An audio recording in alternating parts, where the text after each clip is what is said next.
Solo levelling के पिछले part में हमने देखा जिनवू फाइनली आर्किटेक्ट को हरा देता है और चला जाता है पास्ट की किसी मेमोरी में, और वहां पर लिटरली में गलत सीन होने वाले हैं जो कि तुम्हारे रोंगटे खड़े कर देंगे। तो उस पास्ट की मेमोरी में हम देखते हैं काफी सारे मैजिक बीस्ट को जो कि यूजुअली साथ में दिखाई नहीं दिए जाते। मतलब सोचो कोई डंजन ब्रेक हो और ये सारे बीस्ट एक साथ उस डंजन से बाहर निकले, इंसानों का खात्मा हो जाएगा। लेकिन इस वक्त ये इंसानों के पीछे नहीं है, ये सभी आसमान की तरफ देख रहे होते हैं और ऊपर काफी सारे पोर्टल ओपन हुए पड़े थे जो कि एक साथ ब्रेक होना शुरू हो जाते हैं। और जिनवू को ज्यादा वक्त नहीं लगता ये समझने में कि यहाँ पर आगे क्या होने वाला है। तो सारे पोर्टल्स ओपन हो चुके थे जिनमें से अनगिनत सिल्वर सोल्जर्स बाहर निकलते हैं। मतलब ये सारे मैजिक बीस्ट ने अपनी एक आर्मी खड़ी कर ली थी इन सिल्वर सोल्जर से भिड़ने के लिए। जंग की शुरुआत हो चुकी थी और कुछ ही देर में पूरा मैदान चीखों और तलवारों की गूंज से भर जाता है। ये सोल्जर्स लिटरली में काफी ज्यादा पावरफुल थे, ये बिल्कुल ही एक तरफा मार रहे थे, ये जंग को जीतने ही वाले थे। लेकिन तभी एक एक करके ये सारे सोल्जर ठंडे पड़ना शुरू हो जाते हैं और किसी चीज की तरफ घूरने लग जाते हैं। और वहां पर आ चुका था एक शैडो जैसा दिखने वाला बंदा जो कि घोड़े पर बैठकर एंट्री मारता है और आते ही अराइज बोलता है, मतलब लिटरली में ब्रो। और आगे जो होता है उसे देखकर जिनवू हैरान हो जाता है क्योंकि इसने मैजिक बीस्ट की पूरी आर्मी की शैडोज को एक्सट्रैक्ट कर लिया था जो कि जिनवू की पहुंच से बहुत ही ज्यादा बाहर थी। और अब तक जिनवू समझ जाता है कि यही शैडो मोनार्क है जिसने कभी न मरने वाली आर्मी को उन सिल्वर सोल्जर्स के सामने लाकर खड़ा कर दिया था। और मैदान एक बार फिर से चीखों की गूंज से भर चुका था, लेकिन इस बार सिल्वर सोल्जर्स की। जहाँ पर इन सिल्वर सोल्जर्स को ये बैटल कप की जीत जाना चाहिए था, सिर्फ एक बंदे ने बीच में आके पूरा खेल पलट के रख दिया। तो शैडो मोनार्क इस बैटल को जीतने ही वाला था, लेकिन तभी कुछ ऐसा होता है जो कि शैडो मोनार्क ने भी एक्सपेक्ट नहीं किया था। और वहां पर ऐसा क्या हुआ देखने से पहले ही सीन शिफ्ट हो जाता है डबल डंजन की तरफ, जहां पर चोई जैंग मिस्टर वो से पूछता है, मुझे अंदर से बहुत सारा माना महसूस हो रहा है और तुम कह रहे हो संग जिनवू यहीं अंदर है। हाँ मुझे पूरा यकीन है, लेकिन डबल डंजन आखिरकार मुझे देखने को मिलेगा कि वो अफवाह सच थी कि नहीं। एंड फाइनली ये गेट को ओपन करते हैं और अंदर के हालात देखकर ये सब हैरान हो जाते हैं और समझ जाते हैं कि वो सब सच था। लेकिन ये सब आगे कुछ बोल पाते आर्किटेक्ट बोलता है, ये क्या, मुझे याद नहीं मैंने इंसानों को भी यहाँ बुलाया था, ये तो एक और नाचाहा सरप्राइज है। और आर्किटेक्ट को देखकर इन सब की फट जाती है और सोच रहे होते हैं क्या हमारे कान बज रहे हैं या फिर ये मैजिक भी सच में हमारी भाषा बोल रहा है। और अब आर्किटेक्ट इन्हें वार्निंग देता है, चुप रहो, तुम्हारी हिम्मत कैसे हुई किंग को डिस्टर्ब करने की। और ये सब सोचने लग जाते हैं कि किंग कौन है। और तभी इनकी नजर पड़ती है जिनवू की तरफ जो कि एक ही जगह पर जमा पड़ा होता है। और उसे देखकर एक हंटर बोलता है, संग जिनवू वहाँ क्या कर रहा है। और यही तो गलती कर दी गुरु। आर्किटेक्ट ने चुप रहने को बोला होता है, लेकिन इनसे तो चुप रहा नहीं जाता। तो अब भुगतो अंजाम। इनको पता भी नहीं चलता कब, लेकिन आर्किटेक्ट ने इनके 3 बंदों का काम तमाम कर दिया होता है। जिसके बाद आर्किटेक्ट स्टाइल में बोलता है, तुम में से ताकतवर इंसान किंग को भेंट में दिए जाओगे। और ऐसे ही स्टाइल के साथ सीन एक बार फिर से शिफ्ट होता है बैटलफील्ड की तरफ, जहाँ पर शैडो मोनार्क के सामने 2 बड़े बड़े गेट ओपन हो चुके थे जो कि ब्रेक होते हैं। और ब्लू वाले गेट में से डीमन की आर्मी निकलती है जिसमें काफी सारे क्लैंस शामिल थे, जैसे कि रेडिरू जहाँ से एजिल बिलोंग करती है। और दूसरे रेड गेट में से मोनार्क ऑफ बीस्ट निकलता है अपनी बीस्ट की आर्मी के साथ। और इन दोनों आर्मीज के लीडर थे ये दोनों, जो कि आकर सीधा शैडो मोनार्क के अगेंस्ट खड़े हो जाते हैं। मतलब गलत सीन होने वाले हैं। लेकिन तभी सीन एक बार फिर से शिफ्ट होता है। दूसरी तरफ सभी हंटर्स बौखला गए होते हैं और आर्किटेक्ट ने अपने पपेट्स को भी जगा दिया होता है और बोलता है, मेरे पपेट्स का वक्त पूरा होने तक जो कोई भी यहाँ बचेगा उसे किंग के बर्थ को देखने का महान अवसर दिया जाएगा। लेकिन सवाल ये है, क्या तब तक कोई जिंदा बच पाएगा। और तभी इविल स्माइल लेजर बीम छोड़ देता है जिससे ये सब बच जाते हैं और चोई ब्लास्ट करता है इविल स्माइल के चेहरे पर, जिसके कारण इन्हें टाइम मिलता है। और उस वक्त में मिस्टर बो अपना डायनेमिक पंच एक पपेट के मारते हैं, लेकिन ये तो मेरी उम्मीद से कई ज्यादा ताकतवर है। और तभी मिस्टर चोई एक और ब्लास्ट उस पपेट के मुंह पर मारते हैं, लेकिन इनके किसी भी अटैक्स का उन स्टैचूज पर कोई असर नहीं हो रहा होता और इस वक्त तक इनकी पूरी तरह से फट चुकी थी। लेकिन तभी चोई सोचता है, क्या सच में हमारे पास कोई रास्ता नहीं है। तो फिर हमें संग जिनवू को उठाना ही होगा और अपनी फायरवॉल जिनवू की तरफ फेंक कर मारता है ताकि उसे जगा सके। लेकिन आर्किटेक्ट बीच में आ जाता है और बड़ी ही स्पीड में चोई पर अटैक करते हुए कहता है, तुम्हारी हिम्मत कैसे हुई किंग को स्लम्बर से उठाने की। और चोई का काम तमाम होने वाला था, लेकिन सारे हंटर्स मिलकर आर्किटेक्ट को पीछे धकेल देते हैं। और इस मौके का फायदा उठाते हुए चोई मिस चा को बोलता है जिनवू को उठाने के लिए। और चाहे इन जिनवू के बिल्कुल पास पहुंच ही गई थी, लेकिन तभी सीन एक बार फिर से शिफ्ट हो जाता है। ओ भाई, मारो मुझे, मारो मारो मुझे। जहाँ पर एक और जंग छिड़ चुकी थी। मैजिक बीस्ट शैडो सोल्जर्स को पेलते जा रहे थे, लेकिन वो वापस से रीजनरेट होते जा रहे थे, जिसको देखकर जिन्वू सोचता है कि क्या शैडो मोनार्क मैजिक बीस्ट की साइड में नहीं था, या फिर ये कोई अंदरूनी मामला होगा। और अब वो और एक बार फिर से खत्म हो चुकी थी और शैडो मोनार्क के घोड़े का काम भी 25 हो चुका था। लेकिन दूसरी ही तरफ उन डीमंस का काम भी, जहाँ पर शैडो मोनार्क चलते चलते डीमंस के लीडर के पास जाता है और बोलता है, हमारे पास मौका था इस वॉर को एंड करने का, तो तुमने मुझे धोखा क्यों दिया?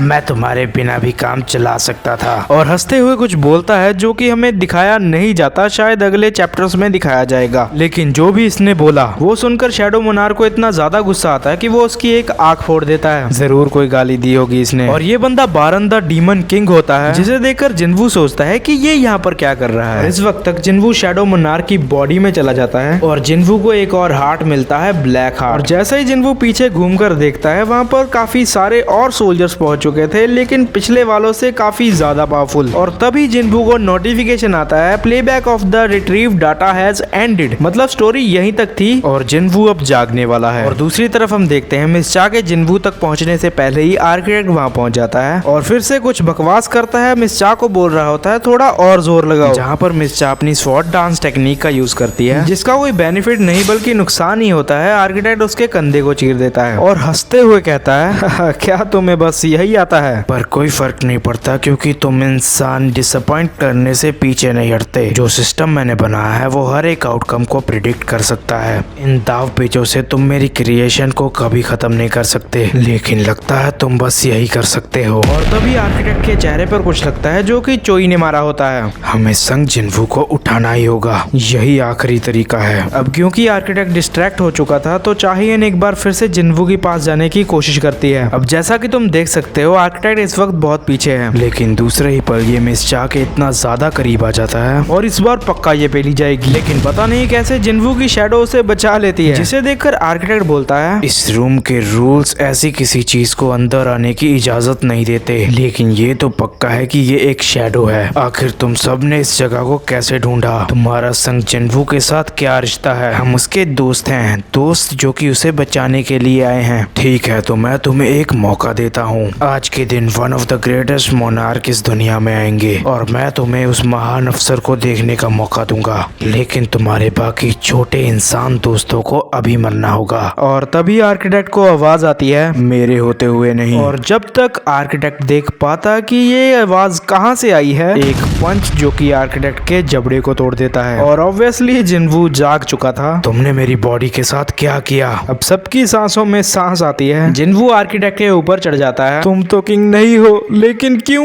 उनकी जगह पर तुम यहाँ क्यों हो? उस ब्लैक हार्ट के आने के बाद भी तुम होश में कैसे हो?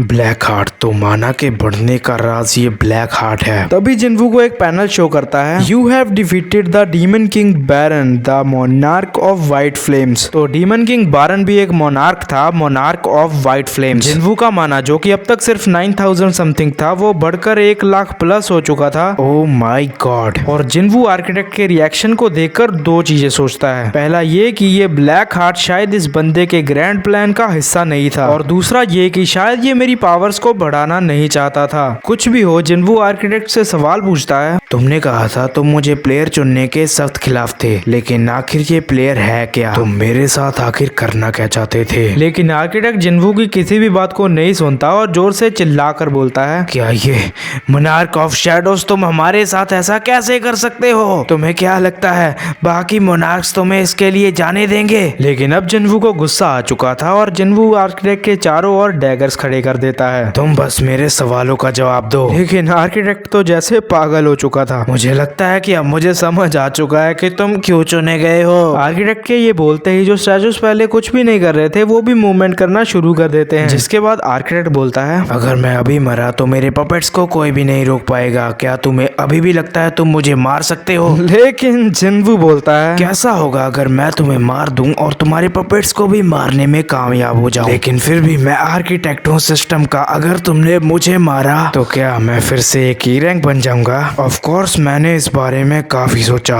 But an existing system doesn't fall apart अगर उसका क्रिएटर खत्म हो जाए। क्या लगता है? जिसके बाद आर्किटेक्ट मैनुअली सिस्टम को खत्म करने की कोशिश करता है, लेकिन इस बार सिस्टम अपने क्रिएटर को ही एक्सेस देने से मना कर देता है। जिसके बाद जिन्वू बोलता है, जानते हो, मैंने एक बार खुद से सीखा कि सिस्टम को मेरी ज़रूरत है और ज़्यादा स्ट्रांग होने के लिए। अगर सिस्टम मेरा इस्तेमाल कर रहा है तो मैं सिस्टम का इस्तेमाल करूंगा। अब मैंने बिना किसी सवाल के सिस्टम को अपना लिया है। अच्छा है कि तुम्हारा डिज़ाइन गलतियों से भरा पड़ा है। आर्किटेक्ट, जो कि अपनी क्रिएशन को परफेक्ट कहता फिर रहा था, वो जब ये बात सुनता है तो उसको ये बात जहर जैसी लगती है। तुम्हारी हिम्मत कैसे हुई? ये बोलते ही जिन्वू इसके इतने टुकड़े करता है कि गिन भी ना पाओ। चलो मुझे एक भविष्यवाणी करने दो। ऑब्वियसली क्योंकि आर्किटेक्ट का ये असली शरीर नहीं है, इसीलिए इसे इस वक्त भविष्यवाणी सूझ रही है। जब आसमान को थामे वो आग के स्तंभ खड़े होंगे, तभी मौत का वो नंगा नाच शुरू होगा, जिससे तुम चाहकर भी नहीं बच पाओगे। मौत तुम्हें ढूंढ निकालेगी, देखा जाएगा। तो फाइनली जाकर अब एंडिंग की तरफ बढ़ रहे हैं, जहाँ पर अब सीधा बाहर का सीन दिखाया जाता है, जहाँ पर हंटर्स बात कर रहे होते हैं। पूरा 1 घंटा हो चुका है हंटर्स गिल्ड को अंदर गए हुए। उन्हें इतना टाइम क्यों लग रहा है?